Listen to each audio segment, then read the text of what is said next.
Hi friends, welcome back to Idhayavanam. நம்ம இதயவனத்தில் videos போட்டு ரொம்ப நாள் ஆச்சுங்க. அதுக்கான காரணம் இதுதான். 30 ஒர்க் ஸ்டார்ட் பண்ணிட்டோம். அதனால தான் என்னால் வீடியோ போட முடியல. நான் போட்ட லாஸ்ட் வீடியோவில் என் பசங்க அந்த பிளாஸ்டிக் ஸ்விம்மிங் பூலில் என்ஜாய்மெண்ட் பண்ணுறதை நீங்கள் பார்த்துருப்பீங்க. பசங்களுக்கு சம்மர் லீவ் விடுறதுக்கு முன்னால் இந்த தொட்டி கட்டி ஆகணும் அப்படின்ற ஒரு முடிவில் தான் ஒர்க்கை ஸ்டார்ட் பண்ண ஆரம்பிச்சிட்டோம்.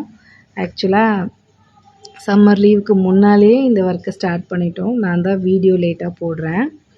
ஸோ தொட்டிக்கு தேவையான திங்ஸு அளவெடுக்கிறதுக்கு எல்லாம் ஆட்கள் இன்றைக்கி வந்துட்டாங்க. வந்து அளவும் எடுத்தாங்க. இதுக்கு முன்னால் வந்துட்டு மீன் குட்டை பண்ணைக்குட்டை வைக்கிறதா நான் சொல்லியிருந்தேன் இல்லைங்களா. அது வந்து ஒரு 5.5 சென்டில் இருந்துச்சு. அந்த குழி எடுத்து வச்சுருந்தோம் ஃபஸ்ட்டே.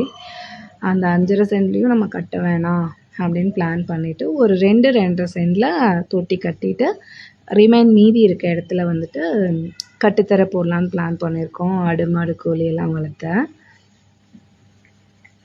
ஸோ அவங்க எல்லாம் அளவெல்லாம் எடுத்து இன்றைக்கே ஜேசிபியும் வந்து குழியும் நோண்ட ஸ்டார்ட் பண்ணிடுச்சு பாருங்கள்.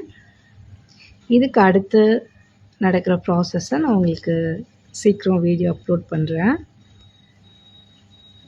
நம்மால் ஏதோ கேட்குறாரு பாட்டில் மாதிரி. ஸோ அவர் கம்பி கேட்குறாரு, எடுக்க போயிட்டாரு. ஓகே ஃப்ரெண்ட்ஸ், நான் அடுத்த வீடியோ உங்களுக்கு சீக்கிரம் அப்லோட் பண்ணுறேன். Thank you, bye bye.